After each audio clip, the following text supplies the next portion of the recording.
Dune partie 2. Shani devient centrale. Quand elle dit en substance, si tu donnes de l'espoir aux gens, ils seront plus occupés à attendre qu'à se battre. Elle démonte tout le système. Elle comprend que la prophétie ne libère pas. Elle canalise. Elle retarde l'action réelle. Elle transforme la colère politique en attente religieuse. Dune fait alors quelque chose de très rare. Il montre comment la foi peut devenir un outil de domination plus efficace que la violence. Ça, tu le vois dans la série Njinga, qui est vraiment dans le soft power noir que j'ai mis en avant. Tu le vois aussi dans Shaka Ilembe. Bref, un peuple qui espère un élu supporte plus longtemps la souffrance, accepte l'injustice comme une étape, parce qu'ils vont être sauvés de toute façon. Il remet sa libération à plus tard. Paul n'impose rien par la force au départ. Il active une croyance déjà installée. Et c'est pour ça que sa copine, elle lui en veut de fou, de jouer ce rôle-là. Cette croyance transforme les Fremen en armée fanatique. Même la mise en scène est explicite. Les Fremen s'agenouillent. Ils l'appellent Mahadi. Ils se soumettent à une prophétie écrite par d'autres. Et là, il faut être précis. Dune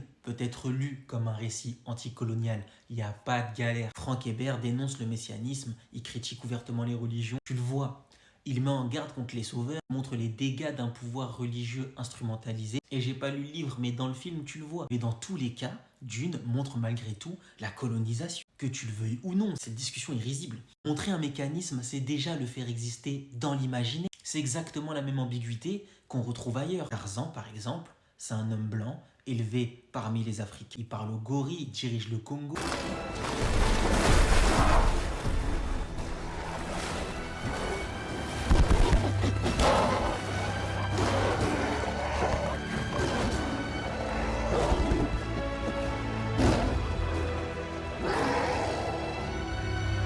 Il...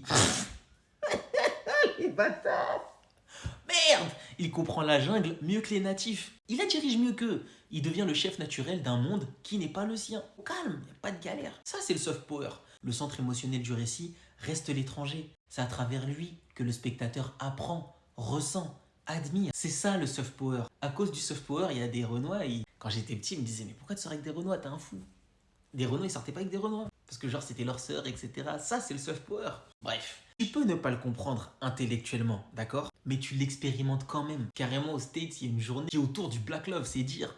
Tu ressens, tu t'identifies, tu admires une trajectoire. Et cette trajectoire dit toujours la même chose. Le peuple dominé ne se libère jamais seul. Il lui faut un intermédiaire, un traducteur, un élu venu d'ailleurs. C'est là que le malaise persiste, même dans un film critique. Et Dune n'échappe pas à cette tension, que tu le veuilles ou non. Il critique le messianisme, mais il continue de le mettre en scène de façon puissante.